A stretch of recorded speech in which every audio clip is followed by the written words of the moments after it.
It is morning here, so there's no news to speak of yet.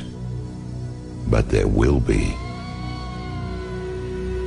It's clear as crystal that the root of all evil is exactly that, and those in whom it is blooming are the enemy of humanity.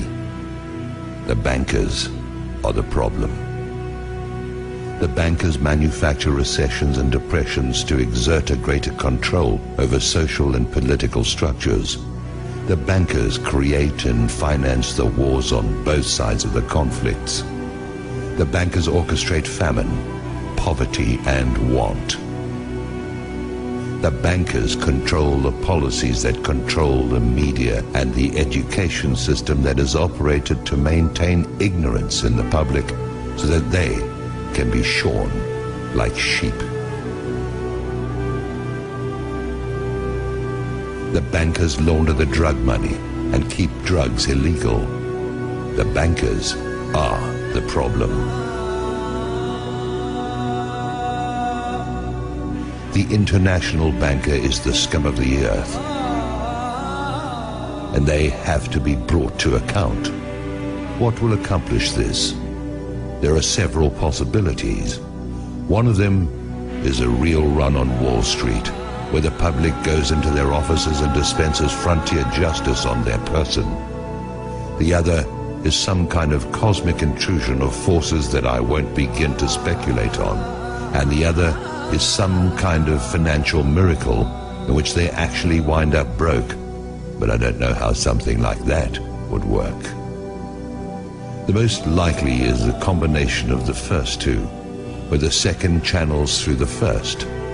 Once the cost of food, lodging, and fuel hits a certain point, the public will be universally galvanized by the force that builds up from the pressure of their asses against the wall.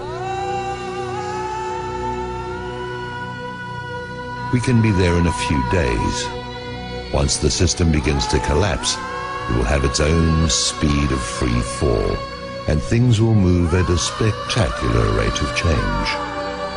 It will be like the way weather can suddenly transform in the South Seas. At the point when this begins to occur, the probability of global conflict will accelerate to maximum thrust. This is the primary truth about imperial currency activity. When the money goes south, violent attention goes east. Yes, maybe it will all just limp along on crutches while plastered with band-aids, but that goes contrary to the mathematics. You can spread the numbers only so thinly, or you can only press them together so much, and you're going to get holes appearing in the net all over the place, or you're going to get implosion.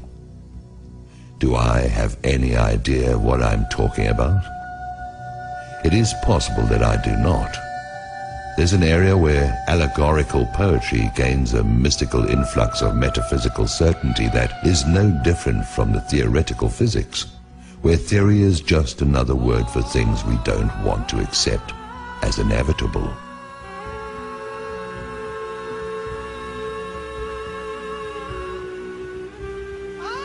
Maybe freedom's just another word for no one left to screw.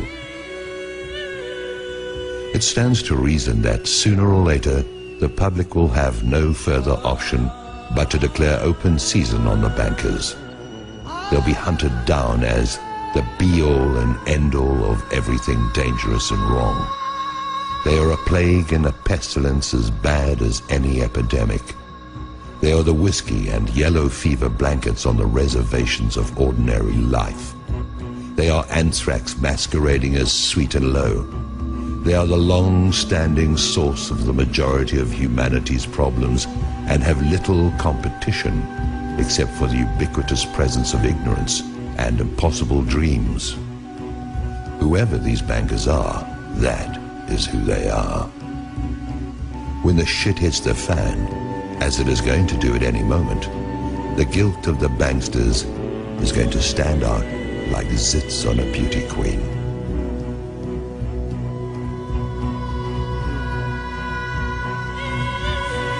transformation in the mind of the public is going to be immediate. People watch the news, and although it is nothing more than garbage and lies, the players have all been seen there. They've been seen in Congress, and they've been seen wherever the lies created to defend them have been publicized. They are a known quantity. There is no argument of any kind that can be used to generate sympathy for the bankers, who are either behind or finance every outrage against the public that is in existence.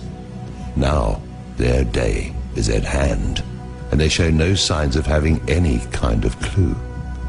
They sit at their vanities and admire their image like Marie Antoinette.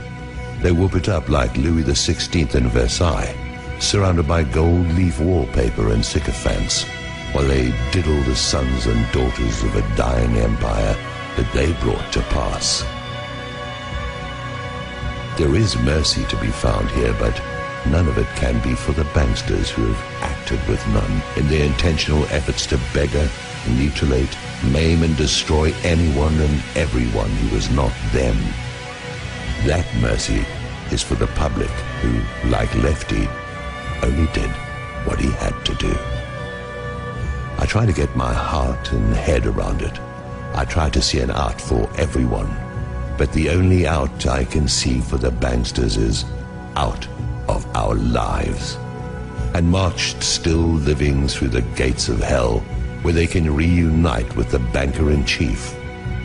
I'm not the judge or executioner. I'm an observer who's never had enough money to even think about the banks in the first place. Now the bankers tightly grasp what is going to turn into flaming coals in their hands. Judgment is going to cry out from the earth they walk upon and have plundered at will.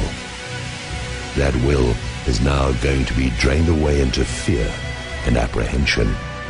Their fortress walls are going to fall away. Their protectors are going to turn on them. Their holdings are going to dissolve and spill from their fingers like a handful of sand. I wouldn't want to be a bankster today, or on any other day. The existence of a system has kept them safe. This corrupt system has allowed for some kind of life for those preyed upon until now. Now it has turned upon those whose compliance has been forthcoming for so long. Soon that compliance will be gone, and there are not enough police and armies to quell what is going to rise out of the midst. Maybe I'm wrong about this, but like everything else, we'll see.